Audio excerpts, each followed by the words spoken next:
പുത്രനും പരിശുദ്ധ റൂഹായിക്ക് സ്തുതി, ആദ്യം മുതൽ അന്ന് വന്നേക്കും തന്നെ ആമേൻ. ദ ട്രൂ ഫെയ്ത്തിലേക്ക് എല്ലാവർക്കും ആത്മാർത്ഥമായ സ്വാഗതം. ഞാൻ യാക്കോബായ സഭയിലെ അകപ്പറമ്പ് ഇടവകയിലെ ഇട്ടൂം ആലുക്കൽ കോർ എപ്പിസ്കോപ്പ്. സത്യവിശ്വാസം സംബന്ധിച്ച കാര്യങ്ങളാണ് ഇവിടെ പറയുന്നത്. ഇന്ന് പറയുന്നത് ഓറിയൻ്റൽ ഓർത്തഡോക്സ് സഭാംഗങ്ങളാകാനുള്ള മാനദണ്ഡം എന്ന വിഷയത്തെ പറ്റിയാണ്. ഇപ്പോൾ സോഷ്യൽ മീഡിയയിൽ ഓറിയൻ്റൽ ഓർത്തഡോക്സ് സഭയിലെ സഭാ മേലധ്യക്ഷന്മാർ കെയ്റോയിൽ യോഗം ചേർന്ന് മലങ്കരയിലെ നമ്മുടെ കാതോലിക്ക ബാവയെയും IOC സഭയിലെ കാതോലിക്കയെയും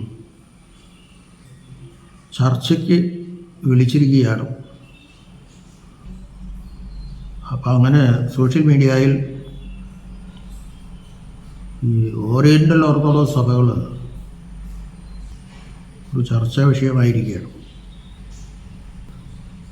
എന്താണ് ഓറിയൻ്റൽ ഓർത്തഡോക്സ് സഭകൾ? അല്ലെങ്കിൽ ഈ സഭയിൽ അംഗങ്ങളാകാൻ വേണ്ട മാനദണ്ഡം എന്ത് എന്നതിനെപ്പറ്റി നമുക്ക് ആലോചിക്കാം. AD 325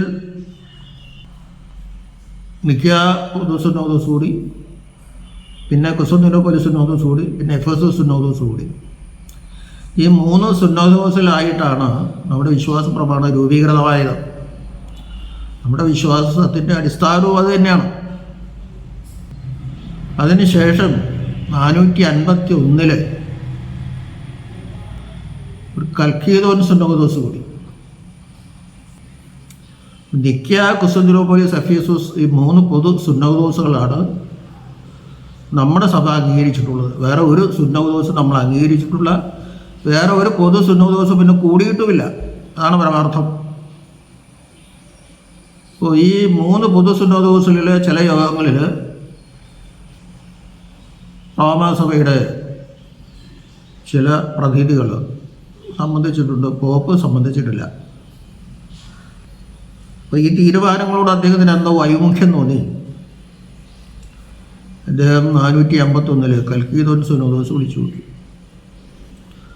അവിടേക്ക് നമ്മുടെ 2 പ്രതിനിധികൾ പോയിരുന്നെങ്കിലും അവർ എന്നപ്പോഴേക്കും പാസ്സാക്കി. തന്നെയല്ല, ഭൂരിപക്ഷം അവർക്കായിരുന്നു. അവർ പാസ്സാക്കിയത് യേശുവിൽ ഒരാളത്വവും 2 സ്വഭാവവും ഉണ്ട്. അത് വേർതിരിഞ്ഞ് നിൽക്കുന്നു. മനുഷ്യ സ്വഭാവവും ദൈവ സ്വഭാവവും വേർതിരിഞ്ഞ് നിൽക്കുന്നു എന്നാണ് അവർ പാസ്സാക്കിയത്. എന്നാൽ നമ്മുടെ വിശ്വാസം അനുസരിച്ച് കന്യാമറിയാമിൽ പിതാവിൻ്റെ വചനം ഇറങ്ങി വസിച്ചപ്പോൾ തന്നെ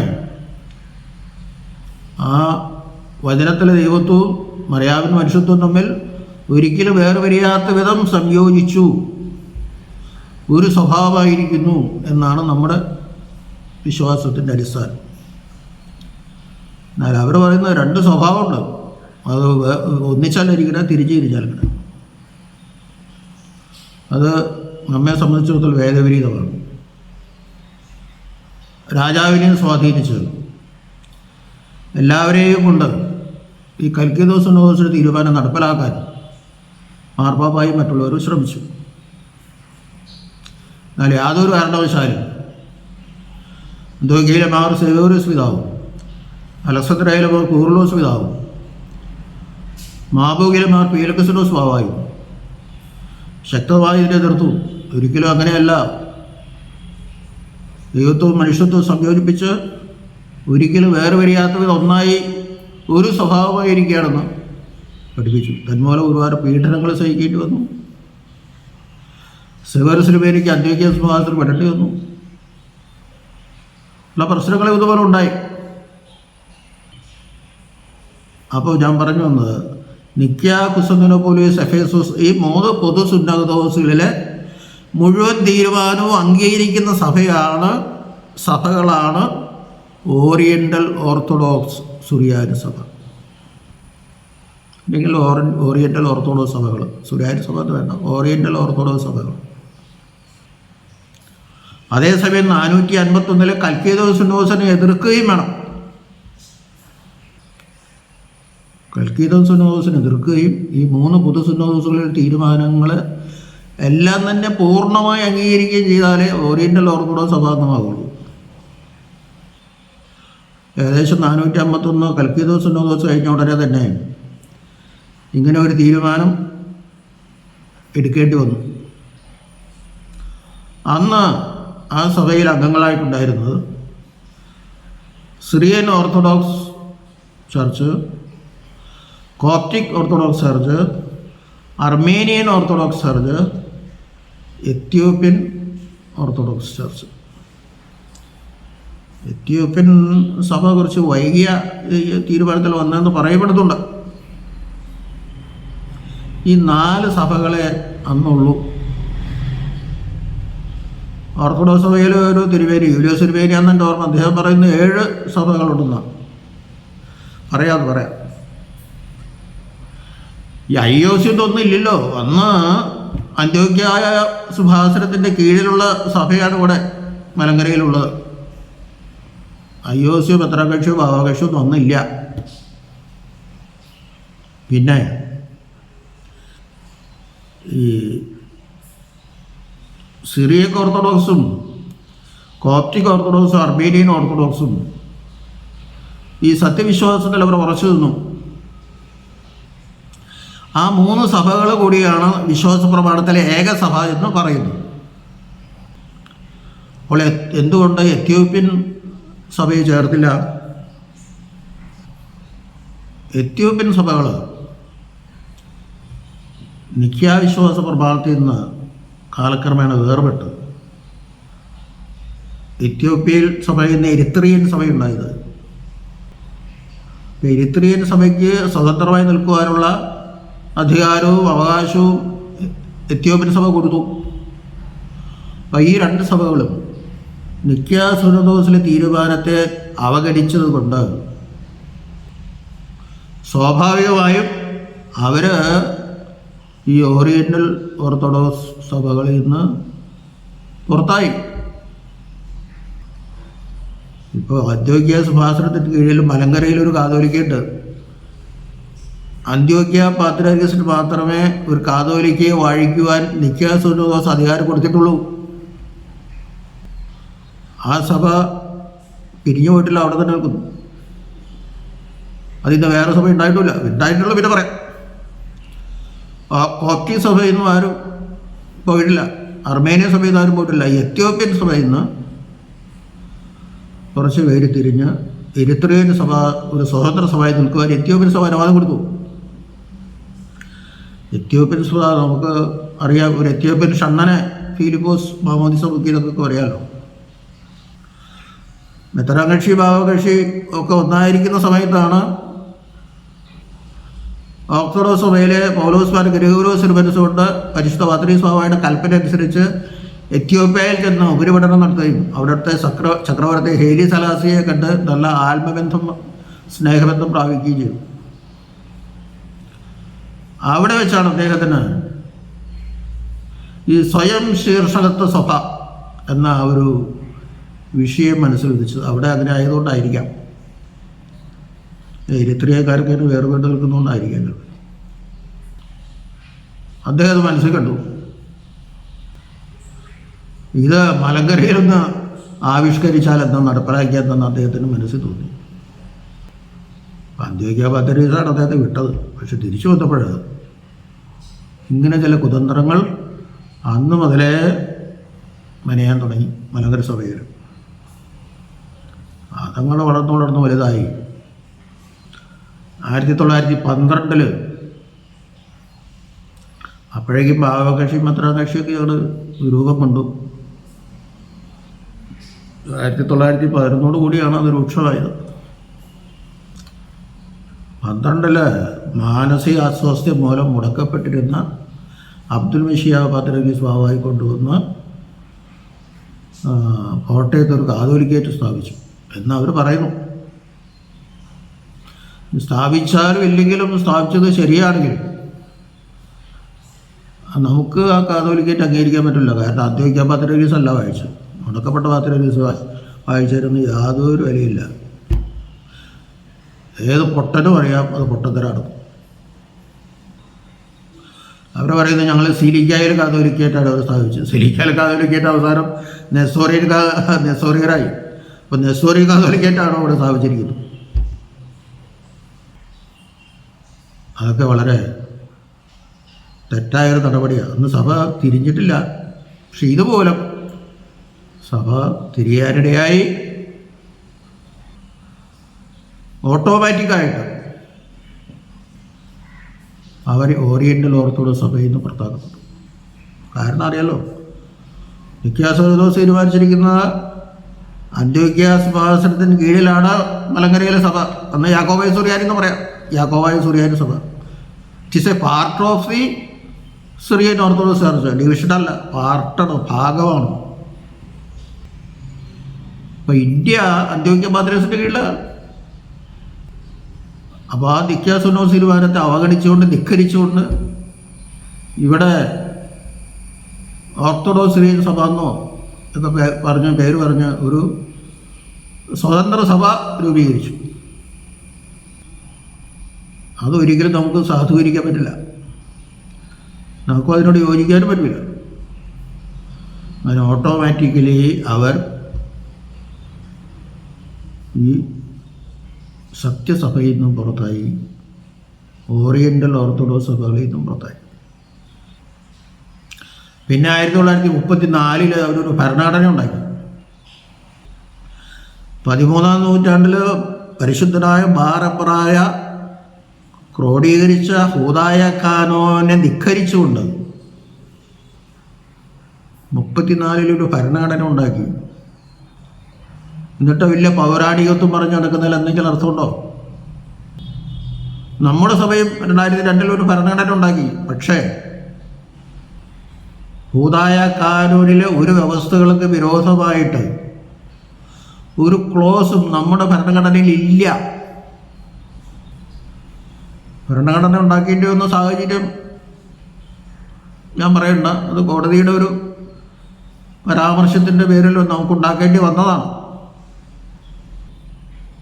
ഞാൻ പറഞ്ഞു വന്നത് ഹൂദായ കാനൂന് വിരോധമായിട്ടൊന്നും നമ്മുടെ കോൺസ്റ്റിറ്റ്യൂഷനിൽ ഇല്ല. എന്നാൽ അവരുടെ കോൺസ്റ്റിറ്റ്യൂഷൻ ഹൂദായ കാനൂനെതിരായിട്ടുള്ള കാര്യങ്ങളാണ് ഉൾപ്പെടുത്തിയിട്ടുള്ളത്. അങ്ങനെ അവർ ഓട്ടോമാറ്റിക്കായിട്ട് പുറത്തായി. പരിശുദ്ധ പാത്രീസ് ബാവ അവരെ മുടക്കുകയും ചെയ്തു. പിന്നെ 58 യോജിപ്പുണ്ടായി. 1964 യാക്കോബ് തൃതീയൻ പാത്രീസ് ബാവ വന്നുകൊണ്ട് ഔഗേൻ കാതോലിക്കായി വാഴിച്ചു. അപ്പം എല്ലാ മുടക്കും തീർത്തൊക്കെ അംഗീകരിച്ച് വെള്ളക്കുപ്പായിട്ട് നിൽക്കുന്ന ഔഗേൻ ബാവയെ ഞാനിപ്പോൾ ഓർക്കുന്നുണ്ട്. ഞാനന്ന് പോയിരുന്നു. അദ്ദേഹത്തെ വായിച്ചു കഴിഞ്ഞപ്പോൾ 64 മുതൽ ഇവർ സഭയിൽ അംഗങ്ങളായി. അപ്പോൾ അന്ന് മുതൽ അവർ ഓറിയൻ്റൽ ഓർത്തഡോക്സ് സഭയിലെ മെമ്പേഴ്സാണെന്ന് പറയാം. സഭയാവില്ലല്ലോ, സഭ വേറെയില്ല. ഒരു കാര്യം നമ്മൾ മനസ്സിലാക്കണം, ഓറിയൻ്റൽ ഓർത്തഡോക്സ് സഭകളിലെ തലവന്മാരുടെ യോഗം ചേരുമ്പോൾ അവിടെ അതാത് സഭകളുടെ സുപ്പീരിയോറിറ്റി അല്ലെങ്കിൽ സൂപ്പർ ഹെഡിന് മാത്രമേ, പരമോന്നത തലവന് മാത്രമേ ആ യോഗത്തിൽ സീറ്റുള്ളൂ. പ്രാദേശിക തലവന്മാർക്കില്ല. അതാ മനസ്സിലാക്കണം. എന്നാൽ പിന്നെയും 72 ഒരു തോമാശ്രീയുടെ വിശ്വാസം കൊണ്ടുവന്ന് വീണ്ടും മുടക്കായി. അപ്പോഴും ഓട്ടോമാറ്റിക്കായിട്ട് അവർ പുറത്തായി. പിന്നെ മലങ്കര ഓർത്തഡോക്സ് സഭ ഓറിയൻ്റൽ ഓർത്തഡോക്സ് സഭയുടെ അംഗമാണ്, ഞങ്ങളും അതിൽ പെട്ടവരാണെന്ന് പറയുന്നതിൽ യാതൊരു അർത്ഥവുമില്ല. എത്യോപ്യൻ സഭയൊക്കെ പുറത്തുപോയി. ഇപ്പം വാസ്തവത്തിൽ സിറിയക് ഓർത്തഡോക്സ് സഭയും കോപ്റ്റിക് ഓർത്തഡോക്സ് സഭയും അർമീനിയൻ ഓർത്തഡോക്സ് സഭയും ഇവയുടെ തലവന്മാരാണ് യഥാർത്ഥത്തിൽ ഇന്ന് ഓറിയൻ്റൽ ഓർത്തഡോക്സ് സഭയിലെ അംഗങ്ങൾ. അവർ 3 പേർ കൂടിയാണ് ഈയിടെ ഈജിപ്തിലെ കൈറോയിൽ എല്ലാ വർഷവും കൂടുന്നുണ്ട്. ഒരുമിച്ച് ആരാധന നടത്തുന്നു, ഒരുമിച്ച് കുർബാനയിലെ ശുശ്രൂഷകളിൽ സംബന്ധിക്കുന്നു, ഒരുമിച്ച് വിശുദ്ധ കുർബാന അനുഭവിക്കുന്നു, ഒരുമിച്ച് മൂന്നുമേൽ കുർബാനയൊക്കെ അർപ്പിക്കുന്നു. കാരണം ഒരു വിശ്വാസമാണ്. സഭകൾ മൂന്നാണെങ്കിലും വിശ്വാസം ഒന്നാണ്. വിശ്വാസവും അപ്പോസ്തോലിക സഭയും യഥാർത്ഥ കൈവെപ്പുള്ള സഭകൾ അവരാണ് ഈ തീരുമാനമെടുത്തത്. നിങ്ങളെ IOC-ക്കാരെ പുറത്താക്കി എന്ന് പറയണ്ട, നിങ്ങൾ പുറത്താണ്. പക്ഷേ അന്ത്യോക്യയിലെ പരിശുദ്ധ പത്രീസ് ബാബ ഇവിടുത്തെ സ്ഥിതികൾ മറ്റുള്ളവർക്ക് വിവരിച്ചു കൊടുത്തു. ഇങ്ങനെയാണ് പരിസ്ഥിതി, അവരുമായിട്ടുള്ള ഒരു കൂതാശ സംയോജനവും സഹകരണവും ഇനി നമുക്ക് സാധ്യമല്ല, ഇങ്ങനെയാണ് അവരുടെ പോക്കെന്ന് പറഞ്ഞപ്പോൾ മറ്റുള്ള രണ്ടുപേരും പരിശുദ്ധ അന്ത്യോക്യ പത്രീസ് ബാബ എടുത്ത തീരുമാനത്തെ അംഗീകരിക്കുകയും എന്നാലും ഒരു ചർച്ചയ്ക്ക് അവസരം ഉണ്ടാക്കി കഴിയുന്നിടത്തോളം നമുക്ക് യോജിച്ചു പോകാനുള്ള ഒരു സാഹചര്യം ഉണ്ടാക്കണമെന്നാണ് മറ്റ് രണ്ട് പിതാക്കന്മാരും ആവശ്യപ്പെട്ടതനുസരിച്ചാണ് ഇപ്പോൾ കാതോലിക്ക ബാവരെ വിളിച്ചിരിക്കുന്നത്. ശേഷം ആബോന്മാർ ബസേലിയോസ് ജോസഫ് ബാവ വ്യക്തമായിട്ട് അവരോട് പറഞ്ഞു, 2017 വിധി കിട്ടിയിട്ടും ഈ 2025 10-60 പള്ളി നിങ്ങൾക്ക് പിടിക്കാനും സാധിച്ചു എന്നല്ലാതെ എത്ര വിശ്വാസികളുണ്ട് ഞങ്ങളുടെ ഭാഗത്ത് നിങ്ങൾക്ക് കിട്ടി? നിങ്ങൾക്ക് വിശ്വാസമല്ല ആളുകളല്ല വലുത്, സ്വത്തും പള്ളിയും സമ്പാദ്യമൊക്കെയാണ്. വിവിധനെ ഡോക്ടർ കുര്യാക്കോസ് മാർ തെയോഫിലസ് തിരുമേനി മീഡിയ സെൽ ചെയർമാനാണ്. അദ്ദേഹവും സഭയുടെ വൈദിക ട്രസ്റ്റി ബഹുമാനപ്പെട്ട കട്ടച്ചിറാച്ചനും പറഞ്ഞതുപോലെ അന്ത്യോക്യ സിംഹാസനത്തിൻ്റെ ആ പൗരാണികത്വവും പിന്തുടർച്ചയും മലങ്കര സഭയിലെ സ്വത്വവും നിലനിർത്തിക്കൊണ്ട് നിങ്ങൾക്ക് എന്താ നിലനിർത്തേണ്ടതെന്ന് വെച്ചാൽ നിങ്ങൾ നിലനിർത്തിക്കോ. ഒരു സമവായ ചർച്ചയുണ്ടായി, രണ്ട് സഭകളായിട്ട് പിരിഞ്ഞ് സമാധാനത്തോടെ ഒരുമിക്കാൻ കഴിയുന്ന സന്ദർഭങ്ങളിൽ ഒരുമിച്ചും അല്ലാത്ത സന്ദർഭങ്ങളിൽ തിരിഞ്ഞു നിന്നു. വിഘടിക്കുകയല്ല, യോജിക്കാൻ പറ്റാത്ത യോജിക്കാൻ എല്ലാവർക്കും യോജിക്കണ്ട എന്നും സഹോദര സഭകളായിട്ട് പോകാമെന്ന് പറഞ്ഞപ്പോൾ അടുത്ത ജൂലൈയിൽ നടക്കുമെന്ന് പ്രതീക്ഷിക്കുന്ന ആ സമ്മേളനത്തിൽ രണ്ട് കാതോലിക്ക ബാവയെ സംബന്ധിച്ച് ഒരു തീരുമാനത്തിലെത്തണമെന്ന് ജനങ്ങൾ പ്രതീക്ഷിക്കുന്നുണ്ട്. രണ്ട് ഭാഗത്തും ജനങ്ങൾ പ്രതീക്ഷിക്കുന്നുണ്ട്. ഭരണഘടനയിലും 2017 വിധിയും മാത്രം അടിസ്ഥാനമാക്കിയേ ഞങ്ങൾ അനുരഞ്ജന സംഭാഷണത്തിനുള്ളൂ എന്ന് പറഞ്ഞാൽ 2017 വിധിയിലെ ചില പോയിന്റുകൾ നീതിക്ക് നിരക്കാത്തതുകൊണ്ടായിരിക്കണമല്ലോ ചില പോയിന്റുകളൊക്കെ സുപ്രീം കോടതി തന്നെ ഹൈക്കോടതിക്ക്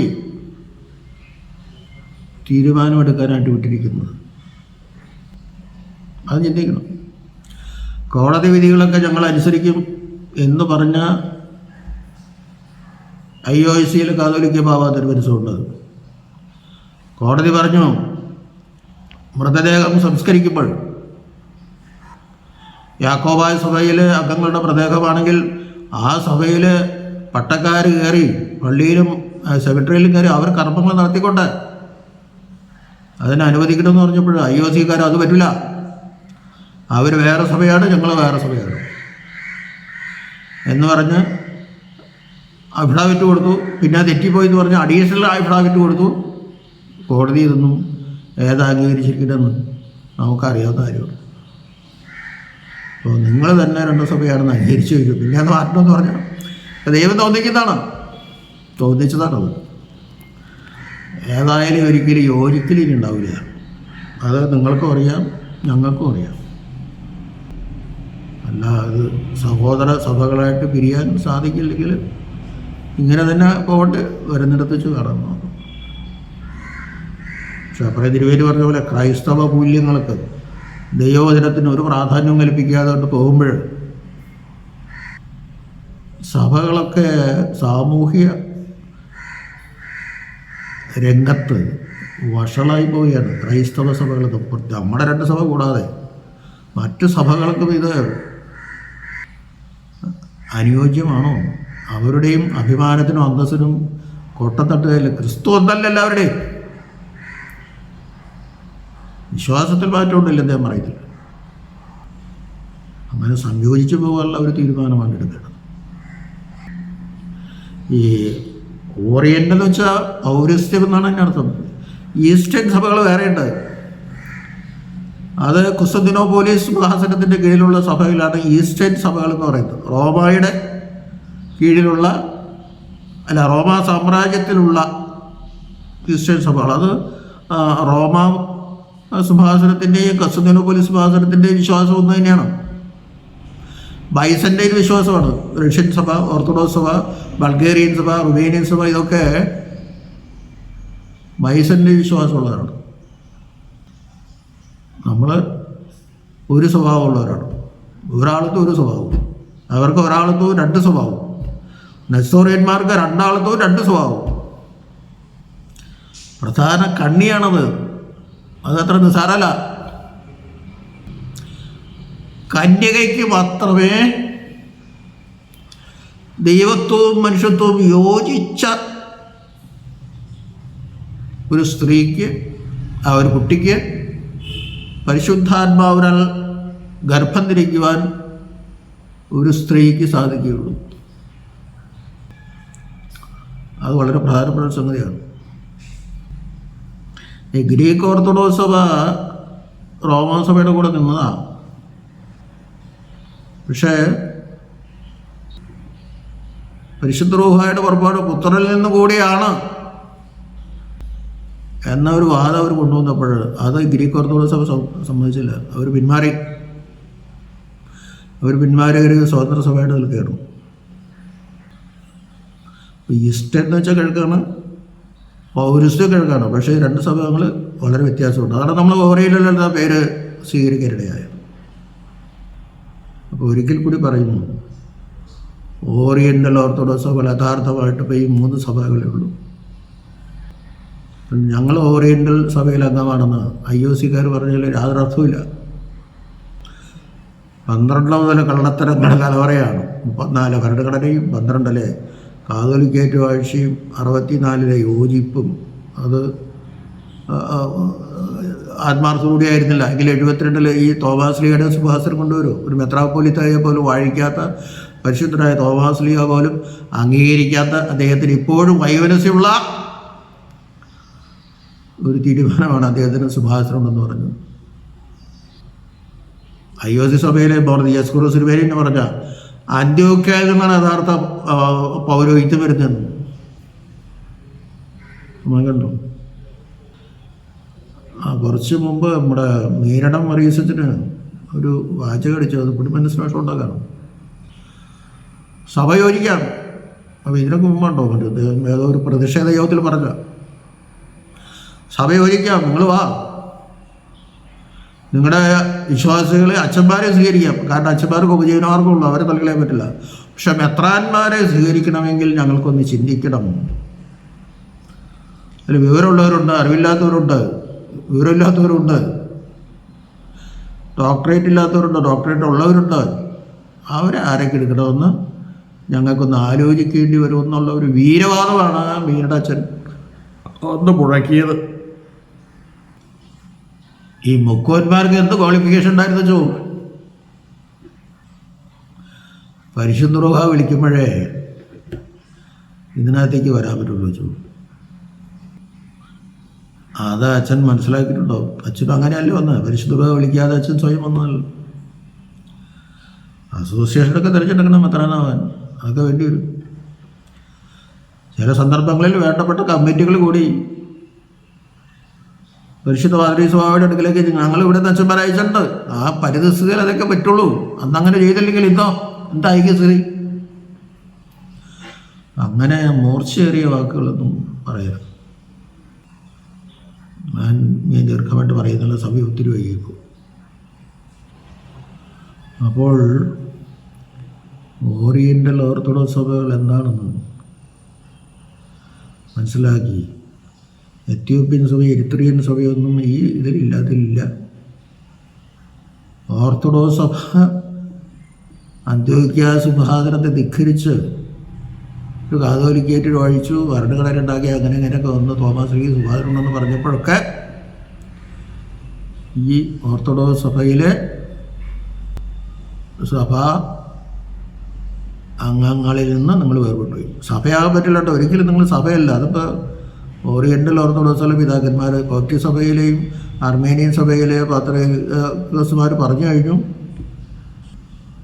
നിങ്ങളൊരിക്കലും സഭയല്ല. ഞാൻ ആദ്യകാലം മുതൽ പറയണം, സഭയിലെ വെറും കൂട്ടായ്മയാണ്. പെന്തക്കോസ്ത് പോലെ ഒരു കൂട്ടായ്മയാണ് ഞാൻ ആദ്യകാലം മുതൽ പറയുന്നത്. ഞാനിത് ആരും കുറ്റം പറഞ്ഞാലും വെല്ലുവിളിക്കാനല്ല. ഓറിയൻ്റലുകാരാണ്, ഞങ്ങൾ ഓറിയൻ്റലുകാരാണെന്ന് പറയുമ്പോഴും അത് അംഗീകരിക്കാൻ ഞങ്ങൾക്ക് ബുദ്ധിമുട്ടുണ്ട്. പിന്നെ ചിലപ്പോൾ ഓറിയൻ്റൽ ഓർത്തഡോക്സ് സഭകളുടെ യോഗം കൂടുമ്പോഴും നിങ്ങളുടെ കാതോലിക്കാവ് ചിലപ്പോൾ അവിടെ വളർന്ന് ഇരിപ്പുണ്ടാവും. അദ്ദേഹത്തെ ആരും എഴുന്നേൽപ്പിച്ചുകൊണ്ട് കാണുമല്ലോ. എന്തുകൊണ്ട് അവിടെ നിങ്ങൾക്ക് ഒരു സീറ്റുണ്ടെന്ന് കരുതണം.